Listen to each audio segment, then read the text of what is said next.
मेरे अजीजों, किताब मुकद्दस खोलने से पहले आज शाम आपको बताना चाहता हूँ कि आज जिस टॉपिक पे हम बात करने जा रहे हैं उसका उन्वान है कि रोजा खुदा के मंसूबे को बदल देता है। रोजा खुदा के मंसूबे को, खुदा के प्लान को बदल देता है।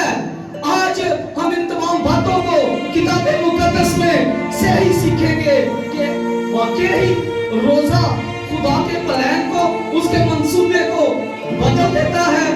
इससे पेश करके हम कलाम खुदाबंदी की तरफ आए। चंद रहमत के लिए हम अपने सर को झुकाएंगे और दुआ करेंगे। ऐ मेरे बेहतरीन उस्ताद, तू जानता है कि मेरी अकल नाकस है, मुझे कुछ समझ नहीं है, तो मत्ता भी नहीं अल्लाह जी का रबा। आज शाम तू मुझे सिखाएगा तो मत्ता भी रबा, मैं तेरे लोगों को सिखा दूंगा। अपने कलाम की सच्चाइयों को मुझ पे बहने दे।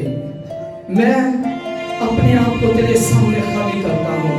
इस खाली बर्तन को रुके मसा से कर मेरे खुदा। तेरा शुक्र यीशु मसीह के नाम से मांगता हूँ, आमीन। 15 से 20 मिनट हमारे पास जल्दी से निकालिए। मुकद्दस यूना नबी का सहीफा, उसका 3रा बाब, उसकी 5वीं और 6ठी आयत को किताब मुकद्दस में से हम अपनी रहनुमाई के लिए देखेंगे। मुकद्दस यूना नबी का सहीफा, उसका 3रा बाब, उसकी 5वीं और 6ठी आयत को किताब मुकद्दस में से हम अपनी रहनुमाई के लिए देखेंगे।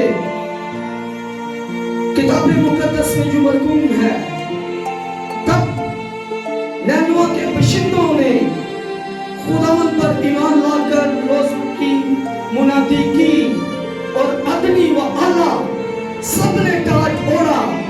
और ये खबर नैनवा के बादशाह को पहुंची और वो अपने तख्त पर से उठा और बादशाही लिबास उतार डाला और टाट ओढ़ कर राख पर बैठ गया। किताब मुकद्दस का पढ़ा जाना, सुना जाना, समझा जाना, कबूल किया जाना हम सबों के लिए बाइस से बरकत का सबब हो। तब अदनी व आला सबने रोजा की मुनादी की। आज किताब मुकद्दस में से हम इस बात को सीखने जा रहे हैं कि रोजा जो है वो खुदा के मंसूबे को, उसके प्लान को तब्दील कर देता है, चेंज कर देता है। खुदा का कलाम मुकद्दस यूना बिन पर नाज़िल हुआ और खुदा ने कहा कि देख ऐ यूना, तू जानता है कि नैनवा की बदी का शोर मेरे कानों तक पहुंच चुका है और तूने उस एरिया के अंदर जाना है, तूने उस एरिया के अंदर मेरे पैगाम को, मेरे कलाम को, मेरे कलाम की सच्चाइयों को लेकर तूने जाना है और तूने वहां पर जाकर मुनादी करनी है, तूने जाकर वहां पर तबलीग करनी है, क्योंकि उसकी बदी का शोर मेरे कानों तक है, मेरे कानों तक उस इलाका की बदी का शोर पहुंच चुका है। मुकद्दस यूना ने किया क्या? उदों नहीं खुदा की गल का किसी का भी उन्हें जवाब दिता। बादों अपना ही प्लान बना के बैठ गया है, अपना प्लान खुद उसने क्रिएट किया है। उसने कहा कि मैंने खुदा की आवाज को सुन लिया है, लेकिन मैं नैनवा नहीं जाऊंगा, मैं नैनवा नहीं जाऊंगा। ये गलील का रहने वाला है, गलील का और नैनवा का, गलील का और नैनवा का फासला तकरीबन 500 किलोमीटर का ये फासला था। नैनवा का और गलील का जो फासला था ये 500 किलोमीटर का फासला था, लेकिन ये जिस रास्ता पर जाने वाला है वो 2500 किलोमीटर दूर जाना चाहता है। इसने खुदा की आवाज को सुन लिया है समटाइम हम भी खुदा की आवाज को सुन लेते हैं, हम खुदा की तालीम को सुन लेते हैं, लेकिन हम इग्नोर कर देते हैं। क्या इस तरह से प्लान चेंज होगा? क्या इस तरह से खुदा का मंसूबा बदलेगा? Nothing nothing nothing. इस तरह से खुदा का प्लान मंसूबा हम नहीं चेंज कर सकते। धोखेबाजी के साथ हम खुदा के मंसूबे को नहीं बदल सकते। किताबे मुकद्दस में लिखा है कि खुदा ने कहा है कि यूना देख, तूने नैनवा जाना है। क्या वो नैनवा गया? दसो ताड़े ना सवाल करना पिया। वो नैनवा नहीं गया। उसने पल्लियों किराया दे के तरसीस के जहाज पे बैठ गया है। तरसीस के जहाज पर ये बैठ चुका है। हालांकि इसने जिस रास्ता का इसने डिसीजन लिया है वो 2500 किलोमीटर है। ये खुदा की हजूरी से बहुत दूर भाग जाना चाहता है। ये खुदावंद की नजरों से ओझल हो जाना चाहता है। शायद इसके ज़हन में ये बात है कि खुदा मैनू नहीं देखदा पिया, खुदा मुझे नहीं देख रहा, मैं खुदा की नजरों से ओझल हो जाऊंगा, खुदा मुझे नहीं देखेगा।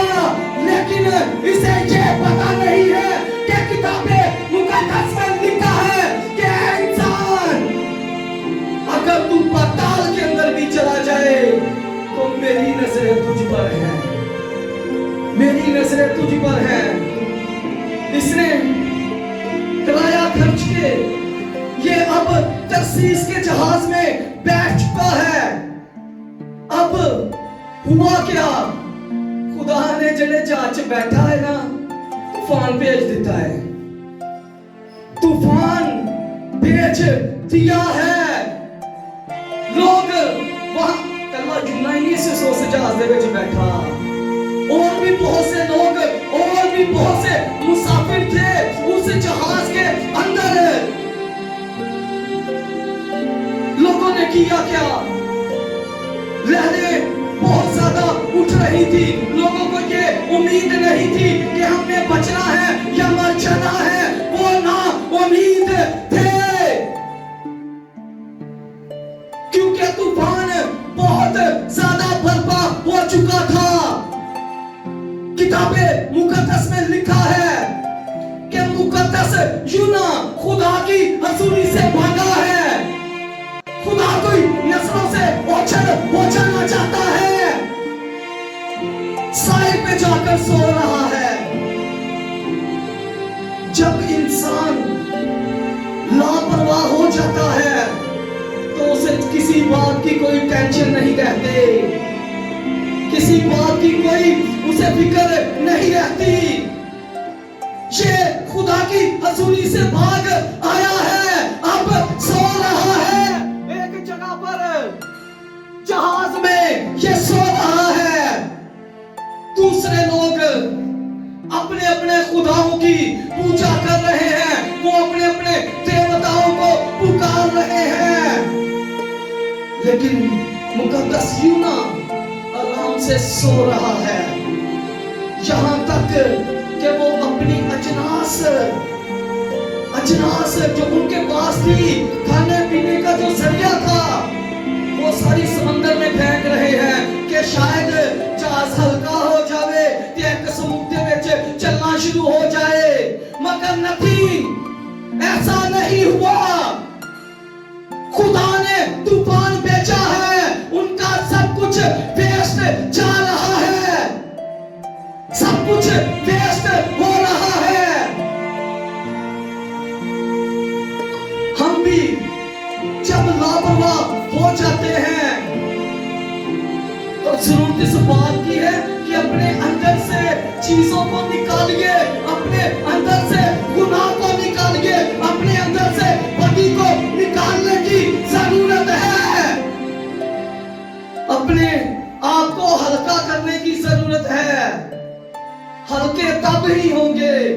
जब हम खुदा की गुर्बत के अंदर रहे थे, ये खुदा की गुर्बत से दूर रहना चाहता है।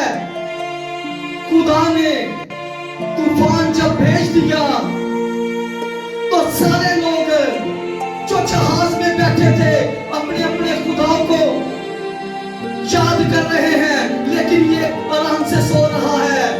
लोगों ने जाकर इसे जगाया कि मियां हमें बता कि तू किस एरिया का रहने वाला है, कौन सा तेरा देश है, कौन सा तेरा शहर है, कौन सा तेरा मुल्क है, कौन से तू कबीले से ताल्लुक रखता है और तेरा खुदा कौन है। हमें बता कि तू किस कबीला से ताल्लुक रखने वाला है। हमें बता तू क्यों नहीं अपने खुदा को पुकार रहा। पुकार, अपने खुदा को पुकार, शायद वो तेरी सुन ले और समंदर हमारे लिए साकत हो जाए। उसने कहा कि ये सब कुछ जो हो रहा है ये मेरी वजह से है, ये मेरी वजह से है। मुझे समंदर में फेंक दो तो तुम्हारे लिए सब कुछ ठीक हो जाएगा। समंदर तूफान तुम्हारे लिए साकत हो जाएगा। लोगों ने किया क्या? उन्होंने कहा कि नहीं, हम ऐसा नहीं करेंगे, हम कुरा डालेंगे, कुरा हम डालेंगे, जिसके नाम का कुरा निकलेगा उसी को ही समंदर में फेंकेंगे।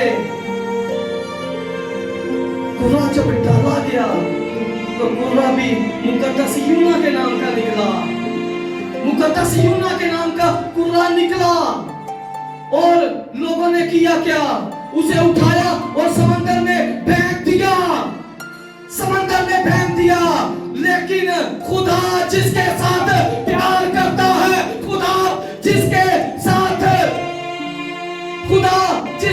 खुदा को जो पसंद आ जाता है, खुदा जिससे काम लेना चाहता है, खुदा उसे तन्हा नहीं छोड़ता, उसे अकेला नहीं छोड़ता। खुदा ने किया क्या? बड़ी बेल मछली का इंतजाम उन्होंने किया है। अब सोचने वाली ये बात है कि घर च अगर असी मछली ले आईए ना क्योंकि समझ ना घर वाले की बच्चे भी तंग पै जाएंगे, मामा जी पापा जी तुसी ये की ले आए जे, अन्नी स्मेल होई है घर दे विच। लेकिन खुदा ने उसके लिए मछली का इंतजाम किया। जब उसे समंदर में फेंक दिया गया तो अब मुकद्दस यूना सीधा मछली के पेट के अंदर।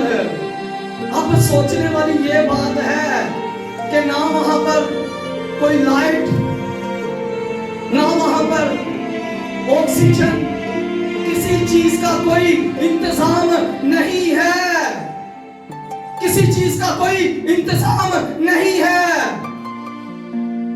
लेकिन वो एक फेथ पर खड़ा है, एक ईमान पर खड़ा है। दूसरे अबवाब में लिखा है कि मेरी तमाम लहरें, तेरी तमाम लहरें मुझ पर से गुजर गई और मैं तेरी हैकल को जरूर देखूंगा। ये उसने दुआ की। अब सोचने वाली ये बात है कि कोई बंदा मछली के पेट के अंदर है, उसका ईमान देखे, फिर देखे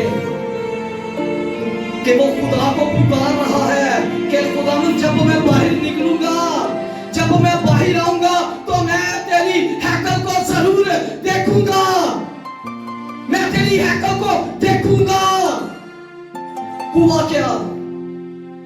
किताबे मुकद्दस में लिखा है कि 3 दिन और 3 रात वो मछली के पेट के अंदर रहा। कि मछली खा गई उन्होंने।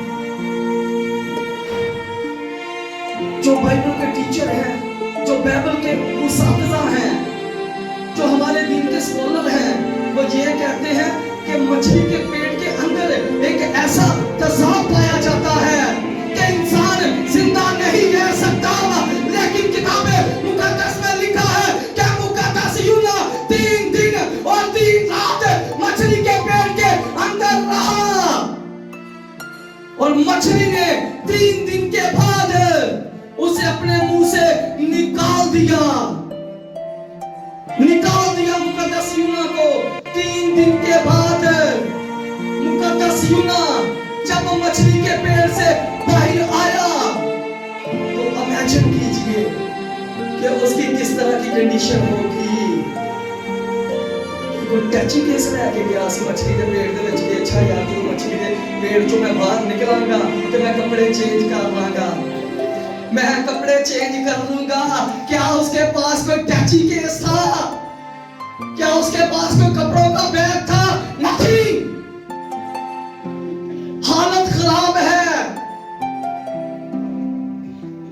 स्कॉलर कहते हैं कि वो ऐसा हो चुका था जैसे किसी ने वो चूना ला दो तो व्हाइट हो जाता है ना, बिल्कुल वो व्हाइट हो चुका था। उसका बदन, उसका चेहरा, उसका लिबास मछली के उस तेजाब की वजह से बिल्कुल व्हाइट वो हो चुका था। जब मछली ने उसे खुशकी पर अपने मुंह से निकाला, एक बंदे ने सूखे कपड़े पाए और हाँ तो गिल्ली जगह पे डिगे तो उनकी कैसी कंडीशन होएगी। ये पहले ही मछली के पेड़ के अंदर है। जब मछली ने खुशकी पर इसे निकाला है तो कपड़ों की क्या हालत होगी, क्या कंडीशन होगी कपड़ों की? बिल्कुल खराब हो चुके होंगे। लिखा नहीं है, अपने तजर्बे से ये बात कर रहा हूं कि कपड़ों की हालत इतनी अच्छी नहीं होगी। आज ਅਸੀਂ कहने कि पादरी हो ही अच्छा, पैंट शर्ट अच्छी पाई होए, टाई टूई लाई होवे, बूट शूट ਉਹਦੇ अच्छे होण, जराबां ਦੀਆਂ अच्छियां होण ते परफ्यूम ਦੀ ਉਹਦੇ ਕੋਲ खुशबू आंदी होए, हम उस इंसान को पादरी मानते हैं। क्या ये पादरी नहीं है जो मछली के मुंह से निकला है? क्या ये खुदा का काहिन नहीं है? खुदा के काहिन ने, इस पादरी ने, खुदा के मंसूर ने किया क्या? मुनादी कौन सी की है? सिर्फ 8 लफ्जों की मुनादी, सिर्फ ओनली 8 लफ्ज 3 बाब के अंदर लिखा है। सिर्फ 8 लफ्जों की इसने मुनादी की है कि 40 रोज के बाद नैनवा बर्बाद हो जाएगा। 40 रोज के बाद नैनवा बर्बाद हो जाएगा। हालांकि इस बात को अपने जहन में लाइए जरा कि जब उसने मुनादी की होगी कि 40 रोज के बाद नैनवा बर्बाद हो जाएगा, लोगों ने यकीन किया होगा। अच्छा लिबास नहीं है, मछली के पेट से निकला है। इसे गवांडी कहने नहीं गया कि यार तेरी मेहरबानी कोई अच्छा जा जोड़ा दे दे, कोई अच्छा जा कोई अच्छी सी पैंट शर्ट दे दे, कोई अच्छा जा पैंट कोट दे दे। नहीं, मछली ने उसे अपने मुंह से निकाला है और मुनादी उसने करना शुरू कर दी है कि 40 रोज के बाद नैनवा बर्बाद हो जाएगा। इतनी बात कही और वो निकल गया उधर से। लोगों ने जब सुना कि वाकई ही नैनवा में जितनी बदी है, नैनवा वाकई बर्बाद ना हो जाए, लोगों ने जाकर बादशाह को बताया कि बादशाह तेरे मुल्क में हमने एक आदमी को देखा है जिसे हमने ये मुनादी करते हुए, जिसे हमने ये तबलीग करते हुए, जिसे हमने ये पैगाम देते हुए सुना है कि 40 रोज के बाद नैनवा बर्बाद हो जाएगा। बादशाह ने पूरे मुल्क के अंदर, पूरे इलाका के अंदर ऐलान करवा दिया कि चाहे कोई बच्चा है, चाहे कोई बूढ़ा है, चाहे जिस तरह का मर्जी इंसान है, वो रोजा रखेगा, क्योंकि वाकई ही नैनवा बर्बाद ना हो जाए। हम इस बात को सीख रहे हैं कि रोजा खुदा के मंसूबे को बदल देता है। लोगों ने रोजा रखा, बादशाह ने भी रोजा रखा, उसने अपनी पोशाक पोशाक उतार दी और खाक में बैठ गया, खाक में बैठ गया।